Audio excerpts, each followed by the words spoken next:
네, 여러분 우리나라의 이 K조선이요 반가운 순항을 이어가고 있습니다. 몇 년치 일감이 지금 넘쳐나고 있어서 일명 조선업 슈퍼사이클 초입에 들어섰다라고 하는데요. K조선의 지금 현황 한번 살펴보고요. 또 세계 각국이 이렇게 우리나라한테 배를 만들어 달라 러브콜을 보내는 K조선만의 인기 비결도 함께 살펴보겠습니다. 변용진 IM증권 연구위원 모셨습니다. 안녕하십니까? 아마 주식 투자를 하시는 분들은 너무 많이 들어보셨을 거고요. 안 하시는 분들도 지금 조선업이 좋다, 조선업 슈퍼사이클 이야기를 상당히 많이 들어봤을 것 같은데 현황 한번 살짝 정리해 주시죠. 얼만큼 지금 수주 막 잭팟이 터지고 있는 겁니까? 일감이 넘쳐난다, 손이 부족하다, 그 정도입니까? 예, 제가 업종에 몸을 담은 지가 한 15년 정도가 됐습니다. 그런데 제가 이 업계에 들어온 이후로 가장 아마 좋은 사이클이 아닌가 그렇게 생각을 하고 있고요. 수주 시황이 있을 거고 이제 실적이 있습니다. 그런데 지금은 둘 다 좋습니다. 이게 조선업이라는 게 사이클 산업이다 보니까 수주하고 실적이 같이 가기가 굉장히 어렵습니다. 시간차가 있다 보니까 보통은 엇갈리는데 특히 올해 상반기에는 이런 수주하고 실적의 시황 둘 다 이제 좋았다라고 이제 봐주시면 좋을 것 같고요. 특히 실적 같은 경우에는 과거 10년 동안 거의 조선사가 흑자를 내지 못했습니다. 거의 적자를 냈었고요. 근데 이번 상반기에 조선 3사, 빅3 조선소가 동반으로 흑자를 내는 굉장히 이제 이례적인 그런 상황이 벌어졌고 3분기에는 조업일수가 아무래도 좀 감소를 하다 보니까 조금 쉬어갈 수 있겠지만은 4분기 이후 그리고 26년, 27년까지 굉장히 실적이 좋게 지금 예상이 되고 있는 상황입니다. 통상적으로는 조선업의 실적이라는 건 한 2년 전의 수주 물량 그런 것들이 들어오게 되는데 지금 2022년 상반기에 수주했던 물량이 보통 이제 매출이 된다고 보시면 될 것 같고요. 그 얘기는 뭐냐면은 오늘 수주한 거, 24년에 수주한 게 26년에 실적이 될 텐데 지금 2022년에 물량이 들어오고 있는데 24년까지 성과가 한 20% 이상 더 올랐고요. 21년부터 시작을 해서 보면은 한 40% 이상 거의 성과가 평균적으로 올랐기 때문에 앞으로 지금 실적은 시작이고 앞으로 2년 이상 더 실적이 잘 갈 수 있다 이렇게 보시면 될 것 같고 수주 얘기를 좀 해보자면은 올해 수주 상황 역시 굉장히 좋습니다. 특히 대부분의 선정이 다 좋은데 그 중에서도 고부가 가치 선박이라고 할 수 있는 LNG하고 초대형 컨테이너선 이런 선박들이 수주를 주도를 하고 있고요. LNG선 같은 경우 카타르를 포함해서 올해 한 70척 정도의 발주가 벌써 나온 상태고 특히 하반기에 발주를 주도하고 있는 것은 초대형 컨테이너선입니다. 컨테이너. 맞습니다. 지금 뭐 HMM에서도 어제 발표를 했지만 초대형 투자를 발표를 했습니다. 이제 한 60만 TEU 정도의 그런 캐파를 늘리겠다라고 했고 그거는 2만 TEU 초대형 컨테이너선에 한 30척 이상의 15,000으로 따지면 한 40척 이상의 굉장히 큰 투자를 결정을 했고요. HMM을 비롯해서 뭐 머스크, 하팡로이드 이런 초대형 선사들이 발주를 했거나 또 고려를 하고 있는 그런 굉장히 좀 좋은 상황이다 이렇게 보시면 될 것 같습니다. 자, 지금 수주가 들어오고 있으니까 이 수주 액수의 돈은 2026년에 들어오겠죠. 이제 통장에 찍히겠죠. 그런 걸 놓고 보면 이게 정말 슈퍼 사이클입니다. 2026년까지는 일감도 넘쳐나고 돈도 계속해서 입금되고 아주 쉽게요. 이렇게 되기 때문에 조선업 슈퍼 사이클 이런 얘기를 한다 이렇게 보시면 될 것 같은데 지금의 슈퍼 사이클은 과거의 슈퍼 사이클과 다르다. 왜 다르죠? 과거에도 조선업 좋을 때 있었잖아요. 뭐가 다른 겁니까? 통상 이제 슈퍼사이클이라고 하는 거는 2003년에서 2008년 조금 좁혀보면은 한 2005년에서 8년 정도. 진짜 좋았어요 그때. 맞습니다. 이때 사이클을 얘기를 하는 거고 지금이 한 20년 정도가 지났죠. 그래서 21년부터 어떻게 보면 좀 시작이 됐다라고 볼 수도 있는데 뭐 슈퍼사이클이라는 얘기는 한 2, 3년 전부터 나오기 시작을 했습니다. 그런데 지금 한 21년부터 4년이 지난 지금 상황을 보면은 그때 당시 특히 한 2003년에서 6년의 상황과 굉장히 유사합니다. 일단은 2003년에서 6년까지의 전 세계 발주량이 한 2억 CGT 정도. CGT라고 하는 건 이제 선박의 그런 보정 톤수를 말하는 건데, 그리고 21년부터 24년까지의 발주량 역시 한 2억 CGT 정도 거의 유사합니다. 중요한 건 뭐냐? 차이점이 뭐냐면 공급이 줄었습니다. 공급이 줄었고, 그러니까 수요는 2억으로 비슷한데 배가 필요한데 맞습니다. 지금 전 세계 조선수의 숫자가 08년도에 1,000개가 넘었었고요. 한 1,030개 정도의 액티브한 조선소가 있었는데 지금은 한 300개 수준, 한 360개 이 정도로 거의 한 40% 이하로 감소를 했고 그리고 인도량 기준으로 보면은 한 60%에서 65% 정도로 감소를 했습니다. 같은 발주량이라고 할 때 이런 인도량하고 공급 능력이 이 정도로 감소를 했고 그 중에서 특히 빅3 우리 조선소 같은 경우에는 공급 능력을 그대로 유지를 하고 있기 때문에 그만큼의 수혜를 이제 더 보고 있다 이렇게 보실 수 있는 차이점이 있습니다. 거의 한 15년, 17년간 조선업이 힘들다 보니까 다 구조조정 됐나 봅니다. 근데 우리 많이 K조선이 됐죠. 남아 예, 있으니까 맞습니다. 네. 가격 내고하기도 좋고 그렇죠. 더 어떤 이번 슈퍼사이클의 수혜를 받는다 이렇게 분석해 볼 수가 있을 것 같은데 자 위원님 K조선이 뭐 저희 K푸드도 얘기했고 K화장품 다 이 K 시리즈를 하고 있는데 K원전도 했고요. K조선의 강점은 뭡니까? 인기 비결은 뭐예요? 일단은 저는 이제 K조선업 자체가 네. 굉장히 이제 수성을 잘 하고 있다라고 생각을 하고 중요한 점은 뭐냐면은 살아남은 자가 강하다라는 이제 설명을 좀 드리고 싶습니다. 네, 네. 왜냐면은 저희 2003년, 2008년 슈퍼사이클 때 굉장히 좋았지만은 2010년에는 또 굉장히 긴 침체기를 겪었거든요. 예. 한 10년 가까운 침체기를 겪었었고 그때 아까 말씀하셨다시피 구조조정 굉장히 좀 심하게 진행이 됐고 국내 뭐 중소형 조선사를 포함해서 중국은 더 심하게 이런 예. 구조조정이 있었고요. 근데 지금 살아남은 우리 대형 조선사들은 그 긴 불황의 시기를 잘 버티고 지나와서 이제 수혜를 먹고 있다 이렇게 보시면 될 것 같고 거기에는 물론 이제 LNG선을 비롯한 고부가 가치 선박의 그런 경쟁력 그리고 기술 경쟁력 그 다음으로 나오고 있는 뭐 암모니아라든지 수소 운반 선박 이런 부분의 기술 경쟁을 굉장히 개발을 뭐 우리가 심혈을 기울여서 하고 있고 아직까지 중국과의 격차를 조금씩 벌리면서 계속적으로 우리가 수성을 하고 있다 이렇게 보시면 좋겠습니다. 그렇습니다. 또 이번 슈퍼사이클은 친환경 선박, LNG 아주 고부가 가치 선박 쪽이 또 히트 수요가 많지 않습니까? 그래서 K조선이 더 혜택을 받는다 이렇게 볼 수가 있는데 또 한 측면이요. 요즘에 저희도 경제인사이트에서 언급을 했는데 방산 쪽입니다. 이 방산이 또 조선과 엮이면서 또 하나의 성장 동력을 얻은 것 같은데 MRO는 저희가 많이 이야기를 해드렸었거든요. 근데 지금 보니까 호위함 정도, 인자급 정도의 호위함은 우리가 만든다. 안자급 정도의 요 정도 사이즈도 그러니까 호위함도 됩니까 우리가? 일단은 우리나라에서 호위함이라고 하면 예. 구축함보다 한 단계 좀 낮은 이제 낮죠. 작은 선박을 말을 하고요. 우리나라는 그 위에 이지스 구축함까지 건조를 하고 있습니다. 실제로 뭐 예. 세종대왕급 뭐 그 이후에 이지스함까지 건조를 하고 있고 그 위에 독도함 훨씬 더 큰 함정까지도 건조할 능력을 갖추고 있고요. 독도함의 사이즈는 제일 크군요. 맞습니다. 네. 우리나라 선박 중에서는 가장 크다라고 네. 이제 보시면 될 것 같고 거의 뭐 경항모에 준하는 그런 크기인데 호위함의 수출 사례가 아직까지는 사실은 거의 없다. 그런 게 좀 중요하고요. 예. 해외로 우리가 그런 함정을 수출하는 사례는 있습니다. 뭐 영국의 군수 지원함이라든지 뭐 필리핀의 함정이라든지 한 적은 있지만 사이즈가 조금 더 작았었고 예. 그리고 전투함이 아닌 뭐 지원함 뭐 이런 것들을 수출을 했었는데 지금 얘기가 되고 있는 이 호주 호위함 사업은 규모가 굉장히 크고요. 통상적으로는 보통 한 척 아니면 두 척 정도가 마지노선이었는데 예. 이거는 지금 11척 교체를 생각을 하고 있는 거고 예. 굉장히 이제 규모가 큰 거죠. 3,000톤 이상급의 호위함 11척이고 계약 규모가 한 10조 원 정도, 총 계약 규모가 10조 원 정도인데 굉장히 큰 규모입니다. 한 척당 거의 한 9천억 원 정도라고 이제 보실 수 있는 굉장히 큰 규모이기 때문에 지금까지 보지 못했던 약간 이례적인 그런 기대를 하게 만드는 건이라고 보시면 되겠습니다. 근데 저기 K조선이긴 한데 조금 더 나눠보면 K조선이 HD 현대중공업 라인, 한 조선해양 라인이 있고 네. 과거 대우조선해양 이제 한화가 갖고 와서 이제 한화오션 라인이 있잖아요. 네. 둘이 경쟁합니까? 아니면 힘 모아서 이거를 따나요? 협력을 하면 좋겠는데 네. 사실 최근의 모습을 보면 좀 경쟁을 더하는 그런 양상을 좀 보여주고 있습니다. 예. 해외 특히 이제 프로젝트 같은 경우에는 좀 힘을 모아서 같이 하면은 조금 더 뭐 경쟁력이 있다라고 언뜻 이제 생각을 할 수가 있지만 네.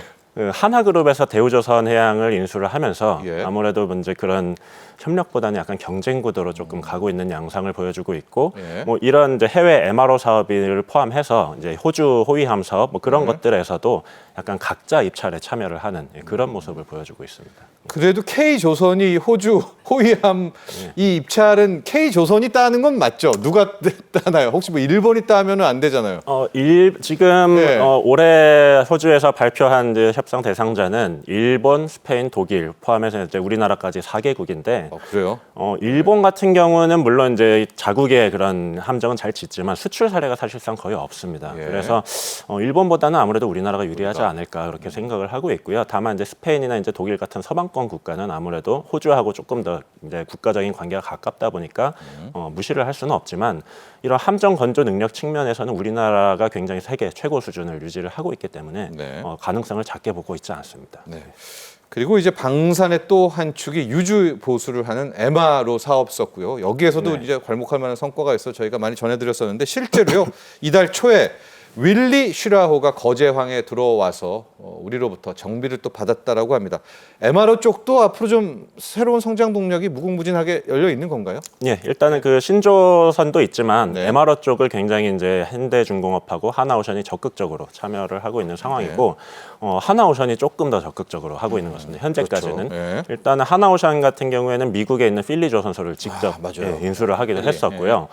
MRO 사업도 굉장히 빨리 뛰어들면서 수주를 하자마자 입항을 시켜서 바로 일을 시작하는 굉장히 그런 적극적인 행보를 보이고 있고 현대중공업 계열 같은 경우에는 직접 뭐 조선소 인수까지는 고려를 하고 있지는 않지만 우리나라에서 수리를 한다든지 혹은 뭐 필리핀에 있는 수빅조선소 이런 곳을 통해서 MRO 사업을 굉장히 좀 적극적으로 추진을 하고 있는 상황이고요. 이런 MRO 사업 같은 경우에는 아무래도 다른 미국이 지금 함정 사업에서 굉장히 좀 어려움을 겪고 있습니다. 미국이 있는 함정 조선소의 캐파가 건조 능력과 수리 능력이 굉장히 한정적이기 때문에 네. 우리나라하고 일본의 좀 도움을 굉장히 받고 싶어하는 그런 움직임을 보여왔고 그런 측면에서 우리가 화답을 하는 면이 첫 번째로 있고요. 네. 또 MRO 사업을 첫 번째로 뚫고 나서 그 다음에는 저는 미국에서 나올 수 있는 그런 함정의 신조건 그런 쪽도 좀 기대를 해볼 수가 있다라고 생각을 하고 그래서 중장기적으로 미국의 함정 사업에 약간 동반자가 되는 그런 첫 발이라고 생각을 하게 됩니다. 예. 그 대목인데요. 약간 MRO를 좀 폄하하는 쪽에서는 이게 애프터 서비스만 하는 거고 결국은 함정을 뭐 다른 나라에게 맡기겠느냐, 특히 미국에 맡기겠느냐, 좀 이런 의견도 있거든요. 근데 그것도 또 맞는 말 같기도 한데 우리가 괜히 그냥 이렇게 하는 거 아닌가? 예, 어떻게 보세요? 일단은 그 MRO 사업이라는 게 무시할 수가 없는 게 네. 함정이란 게 한 번 짓고 나면 한 30년 정도의 수명 주기를 가지게 되거든요. 예. 항공모함 같은 경우는 한 50년 정도가 됩니다. 근데 예. 처음 건조 비용 그러니까 이제 카펙스보다 오펙스 진행하는 동안의 수명 주기 간의 수리 유지 비용이 유지비. 예. 훨씬 더 큽니다. 통상 한 70% 정도를 보고요. 전체 그래 수명 주기 동안의 비용 중에서 한 70% 정도가 오히려 MRO에서 발생을 한다. 이렇게 보기 때문에 무시할 수가 없는 부분이고요. 네. 신조 같은 경우에는 미국은 잘 아시겠지만 존스 액트라는 법 때문에 해외에다가 함정 건조를 맡기기는 어렵습니다. 맞아요. 그 법이요. 맞습니다. 예, 그래서 예, 법 개정을 하기 전에는 예. 그게 좀 어려운데 예. 그래서 하나오션이 하나 시스템과 함께 그 필리 조선소를 인수했다라고 이제 생각이 되는 거고요. 예. 미국에 있는 조선소입니다. 우리나라가 이제 지분을 갖고 있지만 미국 안에서 있는 조선소이기 때문에 예. 향후에는 그 조선소에서 신조 함정 수주까지도 기대를 좀 해볼 수 있지 않을까 이렇게 생각을 하고 있습니다. 좋습니다.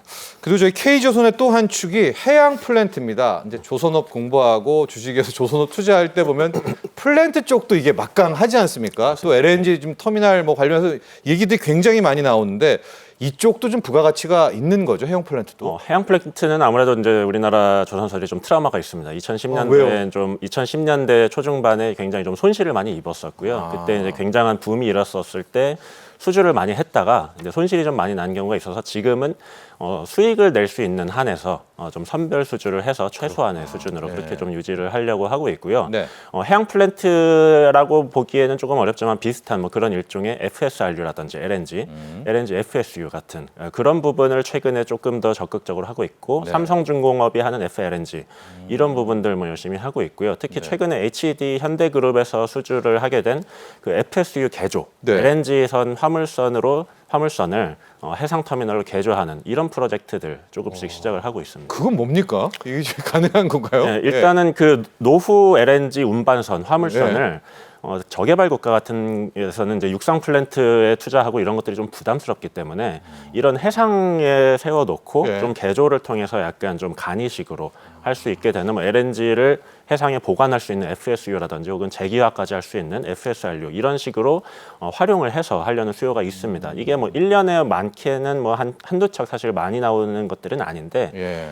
할 수 있는 데가 사실은 굉장히 한정적입니다. LNG를 짓는 나라 자체가 거의 우리나라하고 중국 정도밖에 없기 때문에 할 수 있는 회사, 나라가 굉장히 한정적이고 이 부분을 HD 현대 산하의 현대 마린 솔루션이 수주를 해서 앞으로 이 부분에 좀 확장을 하기 위해서 노력을 하고 있습니다. 네. 그리고 K조선 이야기할 때 이 나라를 빼놓을 수는 없을 것 같습니다. 원래는 이제 일본, 우리나라, 중국이 막 달리다가 일본이 약간 낙오되고 중국, 우리나라 달리다가 중국이 완전히 우리를 추월했다라고 하는데 다시 우리가 지금 1위란 말이에요. 지금 중국은 뭐 하고 있습니까? 제가 조선해양공학을 전공을 했습니다. 그래서 대학교 한 20여 년 전에 입학을 했는데 그럼 이제 조선업 맞습니다. 예. 네. 그래서 그때부터도 사실은 이런 중국이 따라오고 있다. 이런 얘기가 나왔었거든요. 네. 근데 뭐 지금도 그 얘기를 합니다. 20여 년이 지난 지금도. 예. 그래서 그때 뭐 기술 격차가 2년이다, 3년이다 이런 얘기가 있었는데 맞아요. 예, 지금도 그 얘기를 하고 있다는 얘기는 우리랑의 격차가 아직까지 좀 유지가 되고 있다는 얘기고 예. 다만 말씀드리고 싶은 거는 양상이 조금은 변했습니다. 왜냐면은 아직까지 LNG 선박에 있어서는 우리가 우위를 점하고 있지만 실제로 탱커나 컨테이너선 같은 네. 조금 상대적인 단순 선종 같은 경우에는 중국의 점유율이 오히려 우리보다 높습니다. 네. 수주 점유율도 높고 인도량도 많고 다만 LNG 같은 경우에는 우리나라가 아직까지 한 7, 80% 이상의 점유율을 유지를 하고 있고요. 중국이 근데 최근에 LNG 선박까지도 좀 많이 수주를 하면서 조금 위협이 시작되고 있다 이렇게 보고 있습니다. 예. 그러니까 탱커 또 컨테이너 같은 건 좀 쉽잖아요. 이렇게 배 맞습니다. 만들기가 네. 네. 그런 것들은 중국이 역시 약간 뭐 인건비 같은 걸로 맞습니다. 들어오는 것이고요. 그러나 이제 LNG 같이 고부가가치 쪽에서는 특히 엔진 쪽에서는 역시 K조선이다. 또 이렇게 이야기를 해주셨고 맞습니다. 또 하나가 지금 우리 국내에서 나오는 문제인데요. 이렇게 호황인데 사람 구하기가 어렵다. 인력난 많이들 얘기하고 정부에도 오히려 인력난에 좀 해법도 구하고 그런다고 하더라고요. 인력난 작년에 굉장히 좀 큰 문제가 네. 됐었고요. 뭐 결론부터 말씀드리자면 지금은 상당히 좀 많이 해소가 된 상황인데 근데 어떻게 해소가 됐죠? 작년에 네. 그 외국 인력이 상당히 많이 들어왔습니다. 조선업에 조선 3사, 네. 현대, 한화, 삼성 포함해서 3호, 미포까지 다 5사에 1,900명 정도의 해외 인력이 들어왔고요. 1년 만에, 1, 2년 그래요? 만에. 예, 23년, 24년 동안 10,000명이 넘는 인력이 들어왔습니다. 이 부분 뭐 뒤에서 말씀드리고 싶지만 정부 측에서도 상당한 좀 지원이 있었고요. 예. 기업하고 정부의 그런 노력에 의해서 상당히 좀 해소가 많이 된 상황이고 지금 실제로- 해주십시오. 예. 예. 그래서 사실은 초반에는 좀 우려가 있었어요. 이 부분 외국인 분들께서 들어와서 뭐 언어 소통도 쉽지 않고 뭐 기량이 괜찮겠느냐라는 우려가 있었는데 예. 써본 분들 그리고 현장의 목소리를 들어본 바에 의하면 생각보다 상당히 괜찮다라는 평가가 지배적입니다. 그리고 왜냐하면 기본적으로 지금 그 법무부하고 산업자원부에서 전폭적인 지원을 통해서 이렇게 들어왔고 현지에서 비자를 발급받을 때부터 기량 검증과 테스트를 통해서 들어오게 됐고요. 국내에서는 또 기업들이 기량 검증을 거의 매달 진행을 하면서 하고 있어요. 이렇게 관리를 열심히 하고 있습니다. 그래서 상당 부분 좀 많이 풀린 상황이고 그래서 올해에는 이런 해외 인력 채용 규모 자체가 조금 많이 감소를 했고 이제는 다시 좀 한국인들 좀 그동안 하지 않았던 공채 이런 것들도 좀 재개를 하면서 조금 더 상황이 진전이 되고 있다 이렇게 보시면 되겠습니다. 근데 이 업무 강도, 노동 강도가 굉장한가요? 왜냐하면 이렇게 10,000명 넘게 해외 인력을 좀 썼는데 또 임금도 상당히 좀 된다고 또 제가 들었거든요. 근데 국내 쪽에서 좀 수급이 됐으면 하는 또 바람도 있을 텐데 이게 많이 힘든가요? 일단은 제가 뭐 생산 현장에도 한 몇 년간 좀 있어 예. 봤었는데 굉장히 쉽지 않습니다. 왜냐하면은 어려워요. 오개 작업이 대부분이고 예. 실내 작업장이 아니라 선박이란 거는 아무래도 야외에서 짓다 보니까 예. 그 조선업계가 뭐 일례를 들면은 여름에 보통 휴가를 1주에서 2주일 정도 전체 휴가를 줍니다. 예. 너무 더워서 일을 못 하니까요. 못하니까. 예, 철판 온도가 한 50도, 60도 이렇게 올라가니까 너무너무 힘들고 겨울에는 또 겨울바람, 바닷바람 또 세게 맞고. 그렇죠. 바로 네, 맞습니다.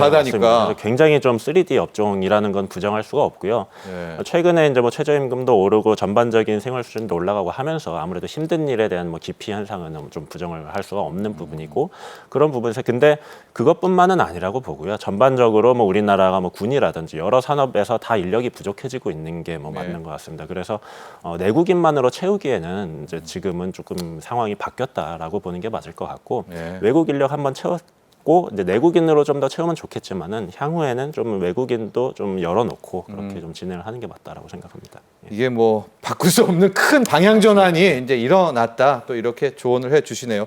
마무리를 좀 해야 될 것 같은데 지금 이야기를 다 듣고 보면 업황이 좋은 데다가 K조선의 경쟁력까지 좋고 2026년까지는 그냥 갈 것 같은데 또 너무 좋으니까 이래서는 안 될 것 같다.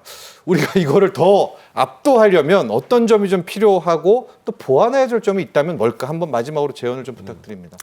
일단은 먼저 드리고 싶은 말씀은 우리나라 정부하고 이게 네. 기업 모두 상당히 정말 잘 해주고 있다라고 생각을 하고요. 아까도 네. 말씀드렸다시피 인력 도입 그런 측면에서 네. 작년만 해도 정말 현장의 평가는 뭐 답이 없다라는 평가가 지배적이었는데 1년 만에 이게 저도 깜짝 놀랐습니다. 이렇게 예. 빨리 인력 수급이 되고 국가에서 전폭적인 지원을 하니까 이게 해주고, 되는구나라는 생각이 들었기 때문에 굉장히 잘하고 있다라고 생각을 하고요. 앞으로 조금 더 기대를 한다라고 하면은 뭘까요? 지금은 사실 시황이 좋으니까 이게 뭐 안 좋은 점이 뭐 드러나지 않지만 정말 중요한 거는 시황이 어려워졌을 때, 발주가 감소했을 때 이런 부분에 있어서 그때 정부에서 뭐 좀 민감한 부분이 될 수 있지만 뭐 중국만큼은 아니더라도 조금 더 적극적인 금융 지원을 해준다든지 이런 부분 생각해 볼 수가 있을 것 같고요. 최근에 좀 드리고 싶은 말씀은 아마 뉴스를 보셨겠지만 이제 LNG 뭐 핵심 기술 유출 뭐 이런 사례들이 있었습니다. 1차적으로는 물론 그 기술이 유출된 거는 기업의 책임이 있겠지만은 국가 차원에서도 그런 핵심 기술 유출에 대한 뭐 처벌 강화라든지 혹은 이제 보안 강화 뭐 이런 부분을 조금 더 신경을 써준다면은 경쟁력 유지에 굉장히 도움이 되지 않을까 생각합니다. 그렇습니다. 듀얼 엔진이라고 해서 막 그쵸? 친환경 가스하고 석유 같이 쓰고 이런 엔진 기술이 정말 우리가 엄청나다고 하는데 중국이 빼가나요? 이거 누가 빼갑니까 이거? 뭐 특정 국가를 비난하고 싶은 건 네. 아닌데요. 뭐 중국이 아무래도 경쟁자다 보니까 네. 뭐 그런 사례가 좀 있는 걸로 알고 있습니다. 그렇습니다. 기술 유출 특히 좀 우리가 강조해야 될 것 같고 잘 나갔을 때 앞으로 닥쳐올 또 좀 힘든 시기 있을 것 아니겠습니까? 그때를 대비해서 뭐 자본 적립이라든가 여러 가지 좀 하나 플랜들을 좀 세워놓는 것도 지금 필요한 것이다. 또 이렇게 제언해 주셨습니다. 자, 지금까지 도움 말씀 주신 변용진 IM증권 연구위원 여기서 보내드리도록 하겠습니다. 오늘 감사합니다.